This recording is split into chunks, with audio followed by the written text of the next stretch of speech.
Assalamualaikum warahmatullahi wabarakatuh. Perkenalkan, kami dari kelas 6D kelompok 2 Jawa Barat. Kali ini kami akan mempresentasikan sebagian kuliner dari Jawa Barat. Dimulai dari apa?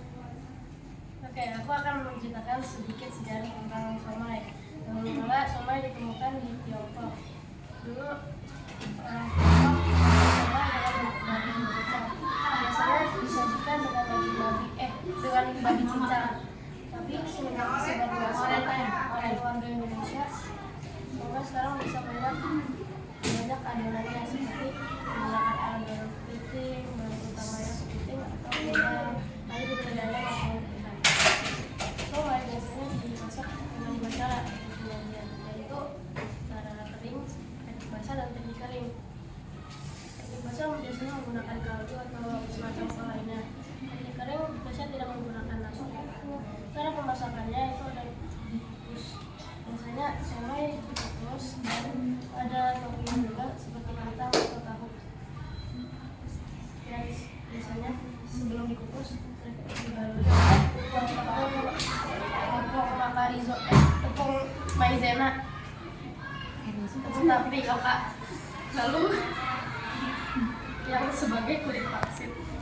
Lalu biasanya somai paling enak disajikan dengan menggunakan bumbu kacang, karena semua orang suka bumbu kacang. Dan itu, terima kasih. Itu presentasi saya. Assalamualaikum warahmatullahi wabarakatuh.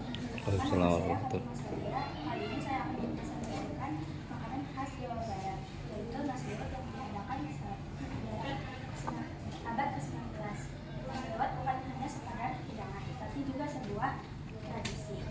Nasi liwet terkenal karena cara memasaknya yang sangat unik. Nasi liwet dimasak dengan bahan-bahan seperti santan, selai, daun salam, dan lainnya yang membuatnya semakin harum. Biasanya nasi liwet disajikan dengan lauk pauk seperti ayam, ikan asin, tahu tempe, dan sambal yang membuatnya semakin lezat.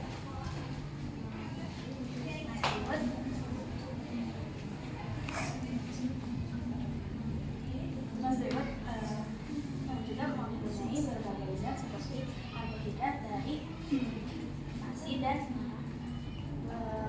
bahan pelengkap seperti tempe dan protein dari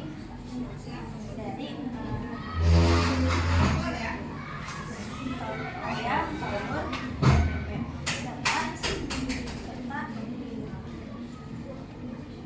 serta lemak dari santan dan ini akan digunakan untuk memasak. Total protein dari nasi liwet adalah 600 sampai 900 kalori.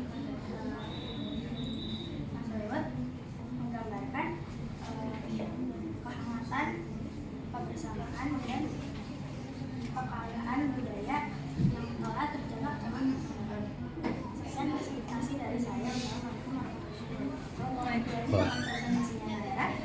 Assalamualaikum warahmatullahi wabarakatuh. Waalaikumsalam warahmatullahi wabarakatuh.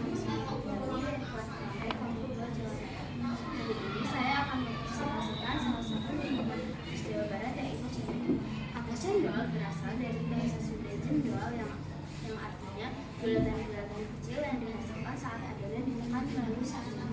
Es cendol adalah minuman yang terbuat dari beras hijau dan sebagainya yang dibentuk dengan gula. Kemudian dicampur dengan air, gula, dan santan. Cendol merupakan minuman penutup es manis yang mengandung redaksi beras hijau dan sirup gula aren. Es cendol adalah minuman tradisi Indonesia yang mendunia. Hal ini sebagaimana disampaikan oleh CNN World bahwa es cendol masuk ke dalam daftar 50 minuman terlezat di dunia. Secara umum, dalam 100 gram es cendol terdapat 155 kalori, 22,8 berat, 1,87 protein, dan 6,8 gula yang terkandung juga sekitar 8,8 gram. Selain itu, es cendol juga mengandung beberapa vitamin dan mineral yang dihasilkan oleh bahan-bahan yang digunakan seperti A, vitamin C, zat besi, dan kalsium. Sekian presentasi dari saya. Maaf jika ada salah. Assalamualaikum warahmatullahi wabarakatuh. Waalaikumsalam warahmatullahi wabarakatuh. Lanjutkan dengan presentasi Alvira. Assalamualaikum warahmatullahi wabarakatuh. Waalaikumsalam warahmatullahi wabarakatuh. Saya dari kelompok 2 Jawa Barat. Hari ini saya akan mempresentasikan sebuah camilan khas Jawa Barat yaitu tahu susu. Tahu susu berasal dari Tiongkok dan telah dikenal selama lebih dari 2011. Namun tahu susu merupakan inovasi yang modern dan lokal. Kemungkinan besar berasal dari Indonesia, khususnya di daerah Lembang, Jawa Barat. Lembang dikenal sebagai daerah penghasil susu sapi yang melihat. Tahu susu adalah variasi tahu yang memiliki tekstur lebih lembut, halus, dan creamy dibandingkan tahu biasa. Sesuai namanya, tahu ini dibuat dengan susu sapi pada proses pembuatannya. Ini memberikan ciri khasnya ini memberikan tambahan, ini memberikan rasa yang lebih gurih dan tekstur yang lebih lembut. Tahu susu juga mempunyai ciri khasnya seperti berwarna kuning pucat hingga berwarna putih dan tekstur sangat lembut, hampir sama seperti puding tahu. Tahu susu mengandung kombinasi gizi dari kedelai dan susu, menjadikan sebuah protein nabati yang membantu. Tahu susu juga memiliki banyak kandungan gizi seperti vitamin dan mineral. Mineral dan vitamin yang bersumber tinggi yaitu B1, B2, B3, B6, B12, D, dan K. Selanjutnya, mineral berjumlah 6 yaitu kalsium, fosfor, zat besi, magnesium, kalium, dan zinc atau disebut juga zinc. Ini dia cara membuat tahu susu. Pertama, siapkan bahan yaitu 10 potong tahu yang mentah. Lalu minyak goreng dan ada bahan baluran untuk opsional yaitu 2 sendok makan tepung maizena atau tepung tapioka, garam, dan merica. Ini kedua, ini adalah langkah-langkah memasak yang dulu.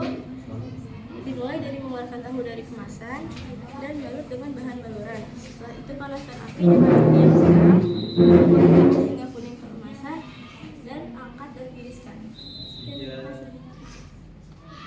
Yang terakhir dilanjutkan dengan presentasi dari Alvira.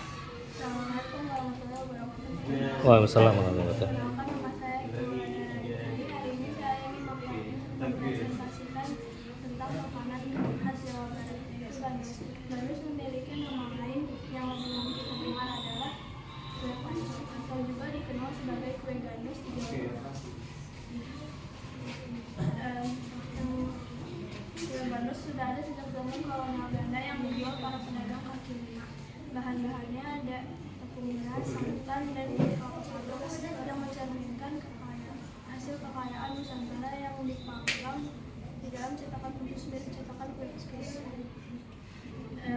Cara memasaknya, masukkan semua bahan ke dalam wadah, lalu aduk hingga rata tidak menggunakan. Lalu panaskan cetakan dan olesi sedikit minyak atau margarin. Tuang adonan ke dalam cetakan, lalu masak hingga 10-15 menit atau sampai bagian bawah kecoklatan dan bagian atas matang. Angkat dengan susukan sapi atau sendok kecil, lalu sajikan dengan taburan gula apabila enak, sedangkan rasa lain sesuai selera. Umumnya, gandus hanya disajikan dengan taburan gula, namun seiring berjalannya waktu, gandus ini memiliki beberapa varian rasa seperti coklat, keju, dan mint, menyesuaikan selera generasi muda tanpa menghilangkan bentuk asli. Per 100 gram kue gandus memiliki 186 kalori, gandus juga memiliki mengandung karbohidrat, protein, dan lemak. Gandus juga bisa menjadi sumber energi cepat. Sekian, terima kasih presentasi dari saya. Terima kasih sudah menonton. Assalamualaikum warahmatullahi wabarakatuh. Sekian dari presentasi kami. Wassalamualaikum warahmatullahi wabarakatuh. Waalaikumsalam warahmatullahi wabarakatuh.